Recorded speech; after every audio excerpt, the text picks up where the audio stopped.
ওই যে একটা আমাদের এখানে দেশে প্রবাদ আছে না যে গরিবের বউ সবাই ভাবি, আর আলু হচ্ছে সব জাতির সব দেশের, এটা হচ্ছে একটা ভেজিটেবল, এটা তরকারি। আমি কয়েকদিন আগে আমি ভিয়েতনাম গিয়েছিলাম, সেখানে আমার ধারণা ছিল না যে এই প্রথম ভিয়েতনাম বাংলাদেশের কাছ থেকে 30,000 মেট্রিক টন আলু নিচ্ছে।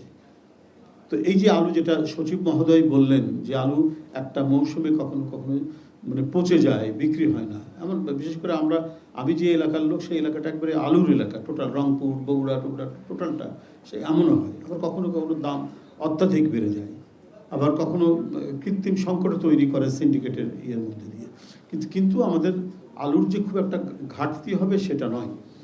আর আলু এমন একটা সবজি যে ওই যে একটা আমাদের এখানে দেশে প্রবাদ আছে না যে গরিবের বউ সবাই ভাবি, আর আলু হচ্ছে সব জাতির সব দেশের, এটা হচ্ছে একটা ভেজিটেবল, এটা তরকারি, সবাই খায়। প্রতি সপ্তাহে সর্বোচ্চবার বিকাশ পেমেন্টে 50 জন হবেন পেমেন্ট চ্যাম্পিয়ন। জিতে নিন টিভি সহ আকর্ষণীয় সব প্রাইজ।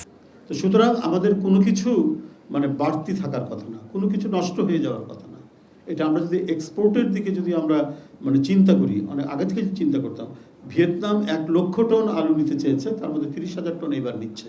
এইভাবে যদি আমাদের মার্কেটিংটা আরও বেশি সম্প্রসারিত করি, আরও বেশি যদি আমরা এটাকে বিস্তৃত করি, তাহলে আমাদের কৃষি আইটেমের উপর, কৃষি আইটেম যেগুলো আমাদের প্রচুর উৎপাদন হয়, সেটা মার্কেটিং করা খুব কঠিন ব্যাপার হবে না। আমাদের এত মানে এগ্রিকালচার ইউনিভার্সিটি হয়েছে, কলেজ আছে, অনেক গ্র্যাজুয়েট বেরোচ্ছেন, পোস্ট গ্র্যাজুয়েট বেরোচ্ছেন, এবং আমার আশেপাশের আমার সহকর্মী যাকেই জিজ্ঞেস করি কৃষিবিদ, কেউ জাপান থেকে পিএইচডি করেছেন, কেউ অস্ট্রেলিয়া থেকে পিএইচডি করছেন। তো আমাদের কৃষির ক্ষেত্রে যে রিসার্চ, অনেক সায়েন্টিফিক অফিসারের সাথেও পরিচয় আছে,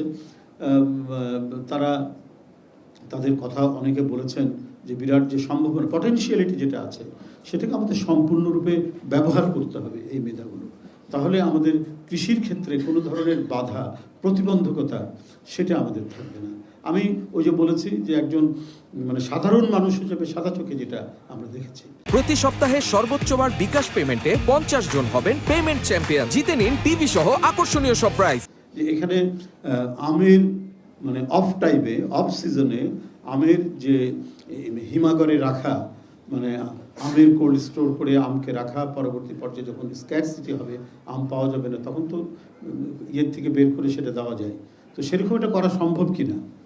কারণ আমি যখন কৃষি ব্যাংকের চেয়ারম্যান ছিলাম, তখন পেঁয়াজের অনিয়ন কোল্ড স্টোরের জন্য অনেকে আসতেন। তো এটার ব্যাপারে আমার কেন যেন একটু সন্দেহ যাচ্ছিল যে এরকম একটা হয় কিনা। মানে অনেকে মানে কমিশনিং করে কোনো পার্টির সাথে যোগাযোগ করে প্রায় ব্যাংকে আসতো। তো আমার তখন এমডি ছিলেন, উনিও কৃষিবিদ, এগ্রিকালচার ইউনিভার্সিটির মানুষ নিয়ে পাশ করেছেন, ডক্টর মুজিবুর রহমান। তো তাকে জিজ্ঞেস করলাম যে এমডি সাহেব কি মানে পেঁয়াজের কি ইয়ে করা যায় কিনা। তো বগুড়া বলেছেন বগুড়ার একজন লোক করেছে, তো আমরা ওটা দেখেছি যে ওটা পেঁয়াজ বেশি দিন আসলে ওটা রাখা যায় না, ওটা নিয়ে গেছে ব্যাংক থেকে ফিনান্স করেছে, বরং ওইটা একটা বড় মানে ফ্রিজের মতো হয়েছে, ওখানে এখন মাছ রাখি। তো আমার কথাটা হলো যে সত্যিকারের টেকনোলজি হিমাগারের জন্য পৃথিবীতে এটা আবিষ্কার হয়েছে কিনা, এবং এটা হয়ে থাকলে এটা আমাদের ইম্পোর্ট করে সেই মানে যারা উদ্যোক্তা আছেন তাদেরকে বলে দ্রুত গতিতে সেটার স্থাপন করা।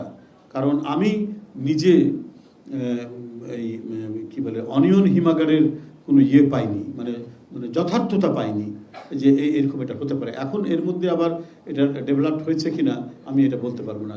সুতরাং এক আলু ছাড়া আর অন্যান্য সবজি বা ফলমূল এটা করা যায় কিনা, এবং চীন অনেক ডেভেলপ করছে, অনেক দিক থেকে এগিয়ে যাচ্ছে, পৃথিবীর অন্যান্য দেশ জার্মান টার্মান, সেখানে এটার কতটুকু অগ্রগতি হয়েছে বা না হয়েছে সেটা আমাদেরকে চিন্তা ভাবনা করে কি বলে যে দ্রুত এই মানে সমস্যাগুলো যেটা সিজনে বাড়তি হয়ে যায়, ওয়েস্ট হয়, সেটা ওয়েস্ট না হয়ে মানে সংরক্ষণ করা যায় কিনা, প্রিজার্ভেশনের যথার্থ টেকনোলজিক্যাল সাপোর্টগুলো আছে কিনা, সেটা আমাদের নিশ্চিত করে দ্রুত এই কাজগুলো করা দরকার।